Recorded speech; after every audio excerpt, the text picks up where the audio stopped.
Mike Ricker with Crash of Rhinos Painting, and today we're on a job site here in Peoria, Arizona. We're going to be talking about primers today. What are they? What are they used for? Are they necessary? The things that you hear on TV, our paint is a paint and primer in one. Are those things true? So we're going to go over quite a bit to that today.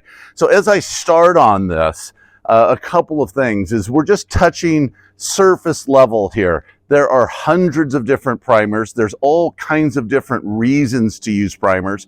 Here at Crash of Rhinos Painting, we do residential exterior painting only. I'll touch a little bit on some interior issues, but there's a whole different aspect if you're using primers in a commercial or even more so in an industrial setting. So we're going to be focusing more on the residential aspects of things. One of the things I want to say also with this is primers are used, and this is the easiest way to think about it, to either correct or prevent an issue or a problem from occurring. That's why we use them. And as always with a lot of things, you know, there's no perfect solutions. There's only trade-offs at times.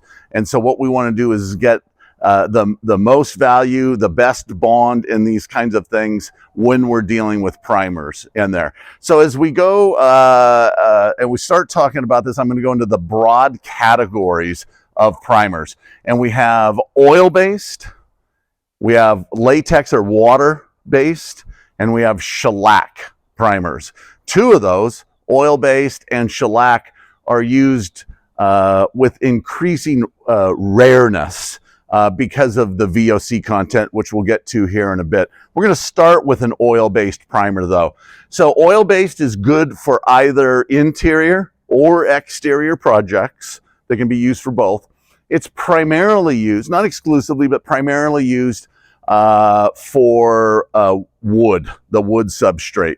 So if you have either a unfinished wood, it's raw wood, or if you have varnished wood or heavily weathered wood, any of those are going to be an excellent use case for an oil-based primer. Some of the advantages on it gives you a nice bond. It seeps into the pores of those substrates. So if you have a very porous substrate, it helps to seal that in and bond it, so you have a great application of your top coat.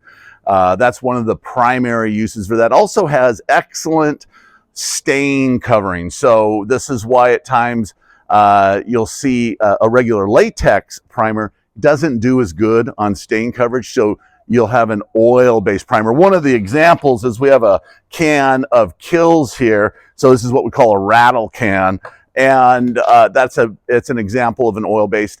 You'll see a lot of folks using this to cover stains on the interior of their house. We don't have a lot of that on the exterior. It's more of an interior issue, and it's also used to cover bold color. So let's say you have a wall that's currently painted fire engine red and you now want to put it to an off-white. You're going to want to use a good stain primer, an oil-based stain primer, to cover up those bold colors. So one of the downsides to an oil-based, however, is a high VOC content. So that stands for volatile organic compounds. One of the things that a telltale sign of that, if you're working with something with high VOCs, is the smell. So you get that paint smell that most people would remember from 30, 40, 50 plus years ago when we had a much higher preponderance of oil-based and shellac-based products. And so that's one of the negative sides. The other side is just cleanup. So a lot of times with an oil-based primer, you have to use like a paint thinner, and it just has that smell and that stink and how it gets on your hands, and it's harder to get off. So any of your equipment, your brushes, if you happen to get anything on a ladder or anything like that, it's just a little bit harder to get that cleaned off, and then you get that residue from the paint thinner as well. So that is a good summary of how those oil-based primers are used. Actually, one more item I want to go in there, and it's dry time. So some of these have different dry times. In the exterior world, especially we're in the Metro Phoenix area. It's going to be hot here next week, 115 degrees. Dry time is less of an issue, but oil-based primers, one of the negative sides of it is it has a bit more of an extended dry time. So if you're on the interior and you have quite a bit to do and you're not having good airflow in there, it could actually take up to 24 hours to get a really good dry, to get that primer dry. So you can have extended dry times, which can be a negative factor in there. We're going to move on to latex or water-based primers. This is by far the biggest category of primers out there, and you have a lot of flexibility in there. There's some advantages of those. So I was speaking about VOCs earlier. You have typically on latex base, you're going to have either low or no VOCs. So you're going to still smell something, but it's substantially less. There's some, one of the advantages is dry time. Typically, it can be, if it's in the heat of the summer, it's going to be very quick. It could be just minutes. On the interior of a house, it could be a couple hours potentially before you're able to put a top coat on, but it's much less dry time than an oil-based primer. A couple of the other things, cleanup is with cleanup, it's basically warm soapy water is the best thing to clean with. So it's much easier to clean. If you get any primer on something, let's say a piece of tile, it's very easy to get up. It's not going to leave any residue or anything like that as well. It's great to use on all surfaces. So you can use it on wood, drywall, masonry. It's not preferred to use typically on any hardwoods, which we don't have a lot of here in Arizona, especially on the interior, or metal surfaces. So you can put it on a metal surface, but it's not the preferred method. And one point in this is a lot of times when we talk about a metal surface, if you have a metal surface that's already been primed and painted, then applying a paint or primer that is latex based on that is perfectly acceptable, because you're actually not painting the metal at that point or priming the metal at that point. You're actually priming or painting the existing paint. So you're not going on what we would call a direct to metal kind of a surface. So that works well as well on there. We have a couple examples here. One, F-stop, which we'll get into here in a minute. It's EFF stop. So it stops efflorescence. Ultra Grip is a good all-purpose water-based primer. And then we have another product that I'll go into a little bit called Dry Lock. So these are three of the main ones that we use. And again, as I said, there are hundreds of different types of primers and made for very specific applications. So it's always good to know what your specific issue is, the problem that you're trying to prevent. Finally, we're going to get into shellac primers. So you don't see this much anymore, a shellac primer. At Crash of Rhinos Painting, we only use it in one case. It is very specifically not intended to be used on exterior projects. For the most part, there's a couple of exceptions with that. It doesn't do well with UV radiation in the sun, so it's not preferred to have to go in there. There are a few things that shellac primers are actually, though, really great at, because unlike both an oil and a water-based primer, those primers are they have a permeable nature, so things can still pass through that membrane. With a shellac primer, they cannot. It is a completely sealed surface. And one of the best applications for a shellac primer is on the interior.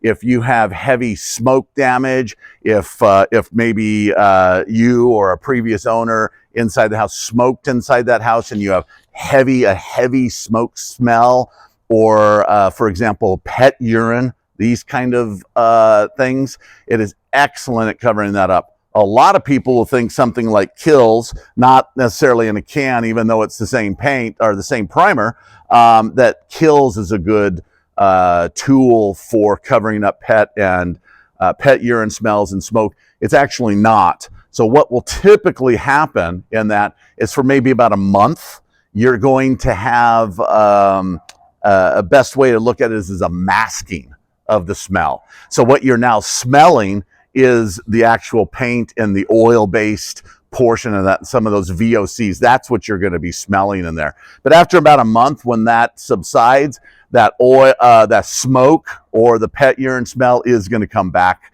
quite a bit in there. With a shellac primer, it completely seals that in. So it's really, really excellent for any kind of pet and urine smells in there. It's also great at sealing wood knots. So if you have an exterior or heavy tannin bleeding as well, it can really help with that quite a bit. Couple, again, the downsides, very, very high in a VOC content. It's basically, it's actually an organic product made from a bug, essentially, in denatured alcohol. And so you get a heavy, heavy smell. Because of the use of the denatured alcohol, it actually has really fast dry time. On an interior, typically less than an hour. It's going to dry exceptionally fast. So if you have a heavy smoke or pet urine in the interior of your house, this is a product. We actually don't have a sample of that. It's not something that we normally carry. As I said, it's not intended for exterior uses, but if you have, let's say, wood up on a patio cover and you have knots in it, it is good to actually cover those knots as well. We have one specific issue here in Arizona that we will use a shellac primer on, and it's for fiberglass doors. So you'll have wood doors and metal doors. We have fiberglass doors. Typically here they have a simulated wood finish, so it looks like wood, but it's just simply too perfect looking to be wood, and it's a fiberglass door. One of the issues that we've had here, it's not with every door, but we have it maybe about 5% of the time, is this door is sealed when it's manufactured. And let's say it comes in some light almond color or something like that.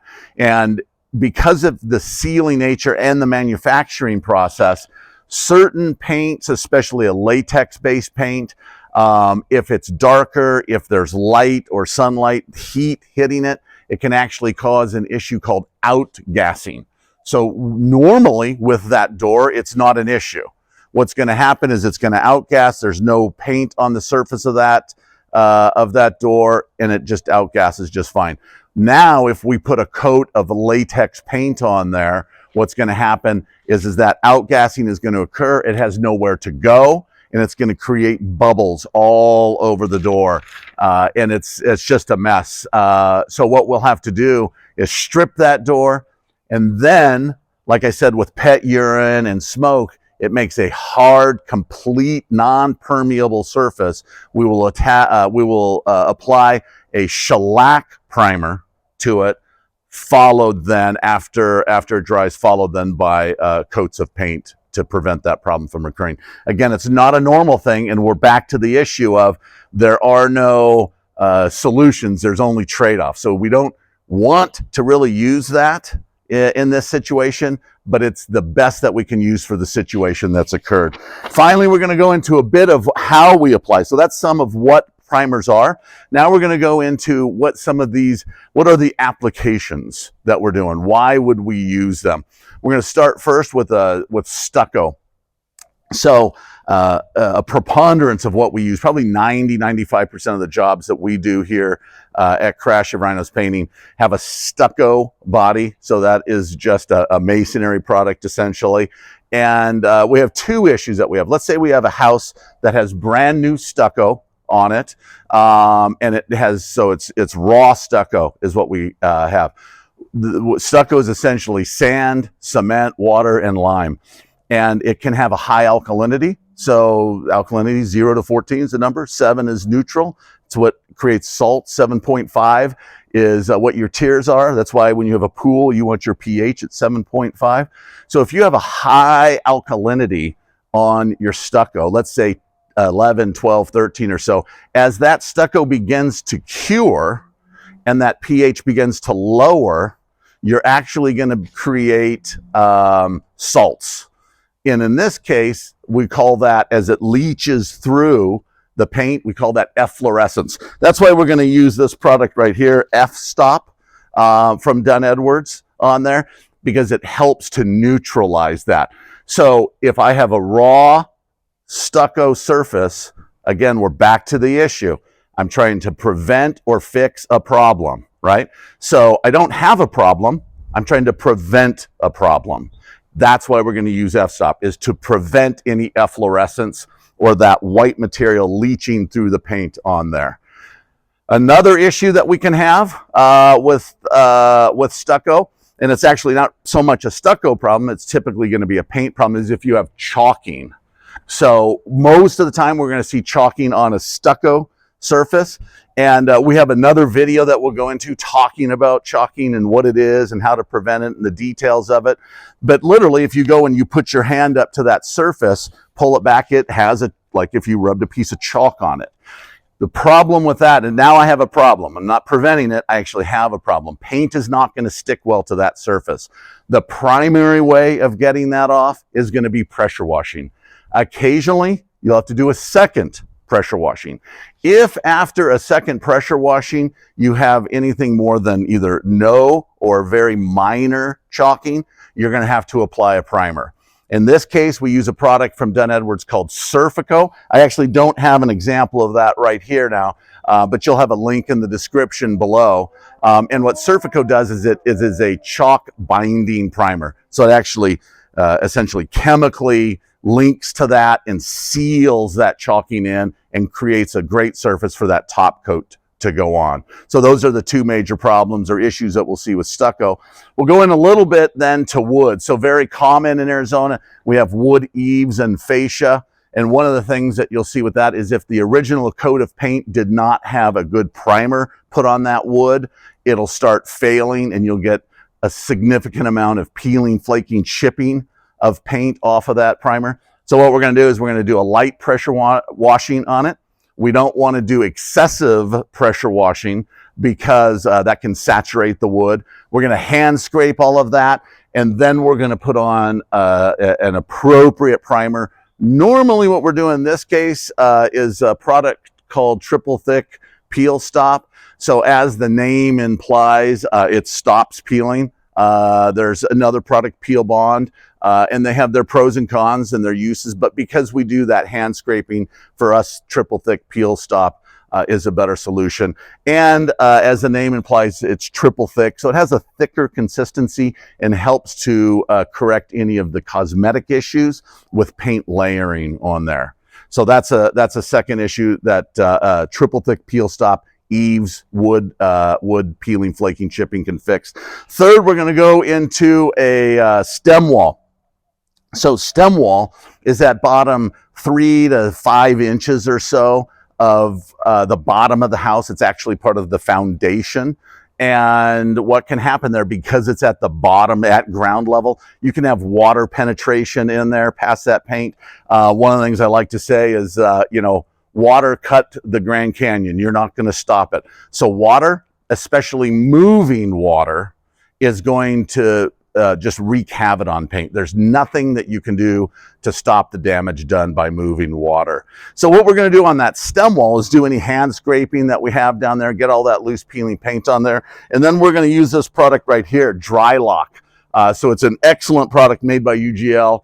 And one of the advantages, you don't actually see this used very much out here because it's meant for waterproofing basements. We just don't have a lot of basements out here in Arizona just because of the caliche ground that we have.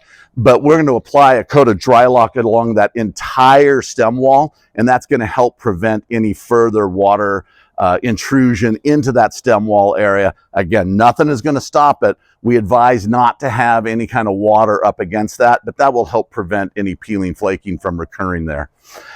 And then finally, we're going to talk about fences and retaining walls.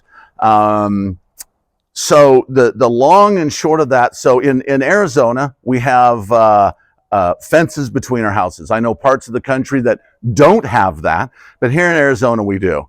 And most of the time it's made of cinder block, CMU, concrete masonry unit. This one, as you can see behind me here, actually has been stuccoed as well. So it's a cinder block covered by a stucco covering and then primed and painted.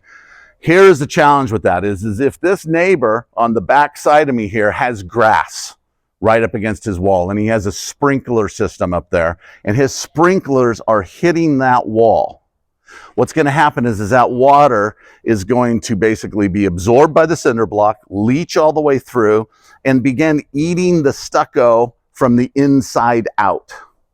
And so it does not matter any of the products that we put on that wall if there is an issue on the other side of the wall. There's simply one way to fix that, and that is to look over your wall and ask your neighbor to stop watering the fence. There's no product that can be put on there that's going to fix this. We might be able to slow it down slightly, but this is going to be a long-term maintenance issue until the problem is fixed in there. So that's a little bit about fences. The other is retaining walls. So as the name implies, it is retaining something, it's holding something back. So if you could imagine along this fence here, if we had another wall 2 or 3 feet high, and on the back side of it, it's filled with dirt and it's acting as kind of a planter. Well, what are you doing in a planter? You're watering. So I have plants in this planter here and I'm watering them. The same thing is occurring as well. Water is leaching through that backside, getting into that cinder block, and it's going to begin to eat out the stucco inside out. So any kind of coating I put on the top of that is not going to matter at all in there. So the only way to really fix that is when you are building the retaining wall, you have to put a very thick petroleum-based, almost like a tar, on the inside of it before you put the dirt in there. And that's how you can prevent problems from occurring there. So that is it. Again, there are hundreds of different issues. Industrial folks have a whole different set of issues. In the marine world, there's a different set of issues. In commercial applications, they have different things. So there's a lot to talk about with regard to primers and their use. But we wanted to give you just a short overview of some of the types of issues that there are. So if you have any further questions, I want to invite you just to contact us directly. You can find our info in the description below. And we hope that this was helpful for you regarding primers and their needs. And have a great day. Mike Ricker with Crash of Rhinos Pining.